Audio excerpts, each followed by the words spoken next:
جنہوں نے اللہ کو بھلا دیا، اللہ نے انہیں ان کی ذاتوں سے بے خبر کر دیا، انہیں اپنے نفع نقصان کا علم نہ رہا، انہیں پتہ ہی نہ رہا کہ ہماری زندگی کا مقصد کیا ہے، مقصود حیات کیا ہے۔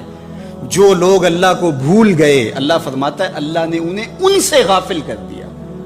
اللہ جب کسی سے ناراض ہوتا ہے تو ہدایت چھین لیتا ہے،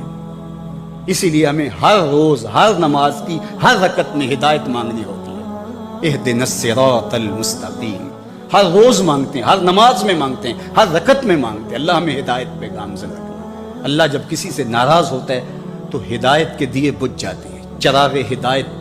بجھا دیے جاتے ہیں، اندھیروں میں بھٹکنے لگتا ہے، شیطان اس کو دھوکے میں مبتلا کر دیتا ہے، اسی زندگی کو مقصود زندگی سمجھ لیتا ہے، اس سراب کو آب حیات سمجھ لیتا ہے، اور ساری زندگی بھٹکتے بھٹکتے ایک دن اچانک جب سامنے موت آتی ہے تو پھر آنکھیں کھلتی ہیں، لیکن پھر پچھتانے کا کیا فائدہ۔ تو کہا جو لوگ اللہ سے غافل ہو جاتے ہیں اللہ جل شانہ انہیں ان کی ذاتوں سے بے خبر کر دیتا ہے، وہ خود آشنا بھی نہیں رہتے۔ جو خدا فراموش ہوتے ہیں وہ خود فراموش ہو جاتے ہیں۔ اور مجھے بتاؤ جو خود فراموش ہو جائے اس کے پلے بچا کیا؟ اقبال نے کہا تھا نا، اپنے من میں ڈوب کر پا جا سراغ زندگی، تو میرا نہیں بنتا تو نہ بن، اپنا تو بن۔ اور جو اپنا بھی نہ ہو، جس کو یہ بھی نہ پتا ہو کہ میں ہوں کون، میں کہاں ہوں، میرا مقصد زندگی کیا ہے، مقصد حیات کیا ہے، کھانا پینا اور لذتوں کا حصول، یہ تو چوپائے بھی کرتے ہیں۔ تو اشرف المخلوقات کاہے کا ہے؟ یہ زندگی تو ان کی بھی ہے کہ وہ اچھا کھاتے ہیں، تم تو ایک پاؤ بھر گوشت کھا لیتے ہو، اور شیر روز ایک ہرن جو ہے وہ چاٹ جاتا ہے، وہ تیرے سے زیادہ کھاتا ہے، تیرے سے زیادہ طاقتور ہے۔ ہاتھی کا جسم تیرے سے کہیں بڑا ہے، پرندے ہواؤں میں اڑتے ہیں، مچھلی پانی کی تہوں میں اتر جاتی ہیں، عقاب کی نظروں اور بلندی پرواز کی دیکھنے والی ہوتی ہے، کرگس کہاں سے کہاں تک سونگ لیتی ہے، ان کی قوت شامہ تیرے سے بڑی ہے، لیکن اس کے باوجود بھی افضل تو، اشرف بھی تو، اور اللہ نے اپنی نیابت کا تاج تیرے سر پہ رکھا ہے۔ جب تو اپنے آپ سے ہی آگاہ نہیں ہے تو پھر تو ہے کیا؟ تو راز کن فقاں ہے، اپنی آنکھوں پر عیاں ہو جا، خودی کا رازداں ہو جا، خدا کا ترجمہ ہو جا، خودی میں ڈوب جا غافل، یہ سر زندگانی ہے، نکل کر حلقۂ شام و سحر سے جاوداں ہو جا، مسافے زندگی میں سیرت فولاد پیدا کر، شبستان محبت میں حریر و پرنیاں ہو جا، گزر جا بن کے سیلے تند رو کوہ بیاباں سے، گلستان راہ میں آئے تو جوئے نغمہ خاں ہو جا، تیرے علم و محبت کی نہیں ہے انتہا کوئی، نہیں ہے تجھ سے بڑھ کر ساز فطرت میں نوا کو، تو تو مقصود ہے، تو تو مسجد الملائک ہے، فرشتوں کی پیشانی تیرے حضور جھکی ہے، تو اپنے آپ سے آشنا ہی نہیں ہے، تجھے پتہ ہی نہیں کہ تو کون ہے، تجھے آگہی نہیں رہی کہ تو ہے کون، تیری ذات کیا ہے، فرشتے سلامیاں دیں، فرشتوں کی پیشانیاں جھکیں، تو دیکھ تو کھڑا کہاں ہے، کانپتا ہے دل تیرا اندیشہ طوفان سے کیا، ناخدا تو، بحر تو، کشتی بھی تو، ساحل بھی تو، دیکھ آ کر کوچائے چاکے گریباں میں کبھی،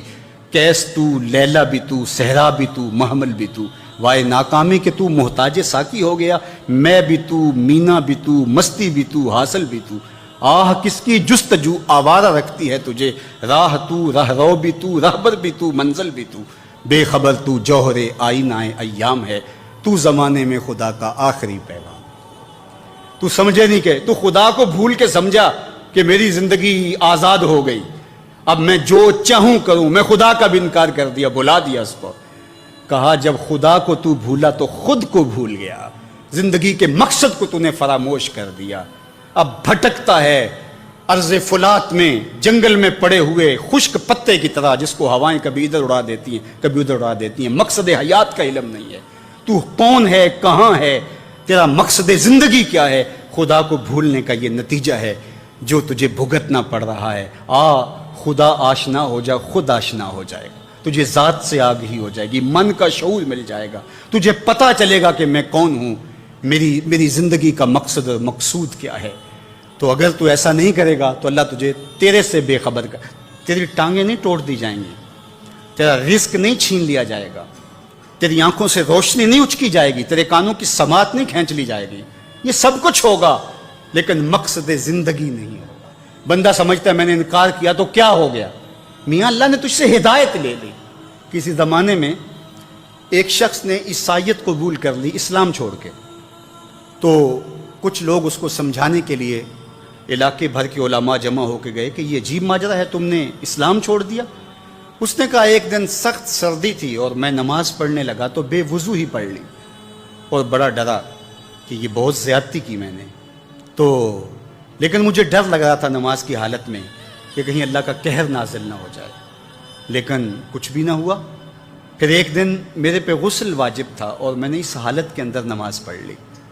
اور اس دن میں پھر ڈرا کہ یار زیادتی کی ہے تم نے، اللہ کا قہر آج ضرور نازل ہوگا،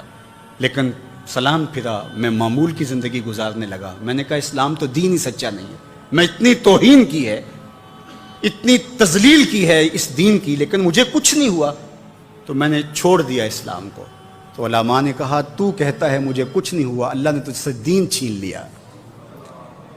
تجھ سے دین چھین لیا، تیرے پلے رہا کیا؟ فَأَنْسَاهُمْ أَنفُسَهُمْ أُولَٰئِكَ هُمُ الْفَاسِقُونَ، کہا یہ بے حکم ہیں،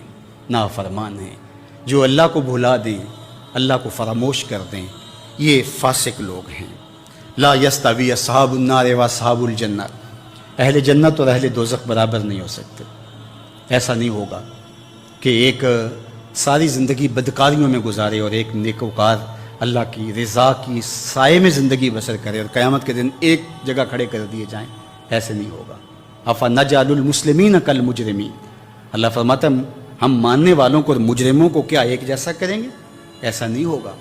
اللہ تعالیٰ جل شانہ انصاف بھی کرے گا۔ ہاں، جس کو 33% نمبر دے کے پاس کیا جاتا ہے اس کی پوزیشن نہیں ہوتی، اس کو پاس ضرور کر دیا جاتا ہے، چلو اس کو سٹار لگا کے پاس کر دو، پوزیشن انہی کی ہوتی ہے جنہوں نے محنت کی ہوتی ہے، رت جگہ کاٹے ہوتے ہیں۔ تو کہا مجرم اور ماننے والے برابر نہیں ہوں گے، تو فرمایا کہ وہ بے حکمے ہیں جو اللہ کے حکموں کو توڑتے ہیں، اس کے احکام کی جو ہے وہ توہین کرتے ہیں۔ تو جنت والے اور دوزخ والے برابر نہیں ہو سکتے، جنت والے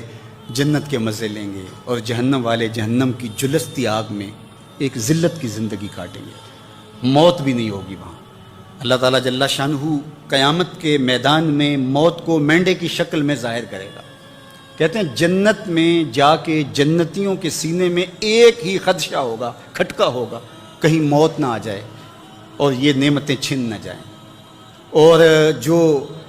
جہنمی ہے ان کے سینے میں ایک ہی امید کا چراغ روشن ہوگا، کبھی موت آ گئی تو مر جائیں، جان چھوٹ جائے۔ پھر مینڈے کی شکل میں روایت میں آتا ہے کہ موت کو لایا جائے گا، جنتی جنت سے، جہنمی جہنم سے گردنیں نکال کے اس منظر کو دیکھ رہے ہوں گے، پھر موت کو ذبح کر دیا جائے گا۔ جنتی اتنے خوش ہوں گے کہ اگر موت کو موت نہ آئی ہوتی تو یہ خوشی سے مر جاتے، اور جہنمی اتنے افسردہ اور دکھی ہوں گے کہ اگر موت کو موت نہ آئی ہوتی تو یہ صدمے سے مر جاتے۔ اب موت بھی نہیں ہے، جلو جہنم میں، اور یہ جنت والے فائز المراں،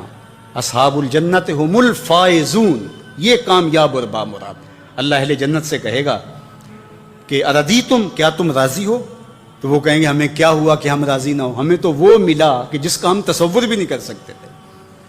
میرے اور آپ کے آقا و مولا